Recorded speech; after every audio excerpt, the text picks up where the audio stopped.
നല്ല ക്രിസ്മസ് കാലം വരുന്നു. എന്താണ് പറയുക, ക്രിസ്മസ് ഫെയറുകൾ സപ്ലൈകോയുടേത് വളരെ സജീവമാകുന്നു എന്ന് നമ്മൾ ഇന്ന് തുടക്കത്തിൽ സൂചിപ്പിച്ചിരുന്നല്ലോ. അതെ, എല്ലാ ജില്ലാ ആസ്ഥാനങ്ങളിലെയും സപ്ലൈകോയുടെ പ്രധാന സൂപ്പർ മാർക്കറ്റുകൾ ക്രിസ്മസ് ഫെയർ ആയി പ്രവർത്തിക്കും. ഈ മാസം 30 വരെയാണ് സപ്ലൈകോ ക്രിസ്മസ് ന്യൂ ഇയർ ഫെയറുകൾ സംഘടിപ്പിക്കുന്നത്. ബ്രാൻഡഡ് നിത്യോപയോഗ സാധനങ്ങൾക്ക് 5 മുതൽ 30% വരെ വിലക്കുറവും ശബരി ഉൽപ്പന്നങ്ങൾക്ക് പ്രത്യേക വിലക്കുറവും സപ്ലൈകോയുടെ ക്രിസ്മസ് ന്യൂ ഇയർ ഫെയറുകളിലുണ്ടാകും. ഇതിനു പുറമെ എല്ലാ ദിവസങ്ങളിലും 2:30 മുതൽ 4 വരെ ബ്രാൻഡഡ് ഉൽപ്പന്നങ്ങളുടെ ഫ്ലാഷ് സെയിലും നടക്കും.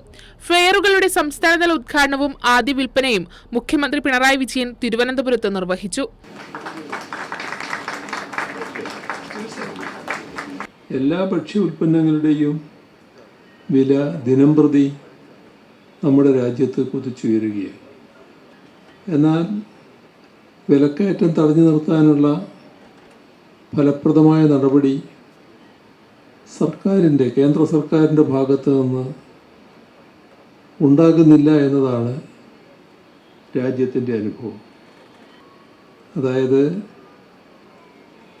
വിലക്കയറ്റം തടയാനും നിയന്ത്രിക്കാനും ബാധ്യതപ്പെട്ടവർ കേവലം കാഴ്ചക്കാരായി നിൽക്കുകയാണ്. രാജ്യത്തിൻ്റെ വിലക്കയറ്റവുമായി താരതമ്യപ്പെടുത്തിയാൽ അത്തരത്തിലൊരു വിലക്കയറ്റം, ആ തോതിലുള്ള വിലക്കയറ്റം നമ്മുടെ സംസ്ഥാനത്തിന് അനുഭവപ്പെടുന്നില്ല. ഇത് എന്തുകൊണ്ടാണ്? സ്വാഭാവികമായി ഉണ്ടാകേണ്ട ആ വിലക്കയറ്റത്തെ തടുത്തു നിർത്താൻ കഴിയുന്നത് ഫലപ്രദമായ വിപണി ഇടപെടൽ കൊണ്ടാണ്. നിത്യോപയോഗ സാധനങ്ങൾക്ക് പുറമെ പച്ചക്കറികളും ഇത്തവണത്തെ ക്രിസ്മസ് ന്യൂ ഇയർ ഫെയറുകളിലുണ്ട്.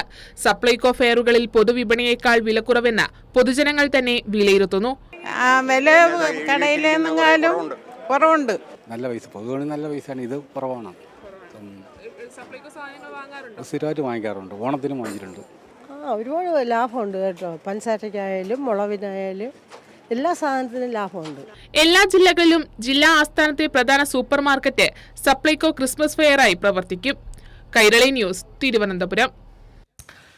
അപ്പോൾ ഈ ക്രിസ്മസ് കാലം സപ്ലൈകോയുടെ നല്ല ക്രിസ്മസ് ഫെയറുകളുണ്ട്. 13 ഐറ്റങ്ങൾക്കാണ് കുറഞ്ഞ വിലയ്ക്ക് വിപണിയിൽ ആ വിധം ഇടപെടൽ നടക്കുന്നു. ഒരു ഗഡു ക്ഷേമ പെൻഷൻ ആളുകളിലേക്ക് എത്തുന്നു തിങ്കളാഴ്ച മുതൽ. അപ്പോൾ ഏതായാലും നല്ല ക്രിസ്മസ് കാലമാവട്ടെ. എല്ലാവർക്കും ക്രിസ്മസ് ആശംസകളാണ്.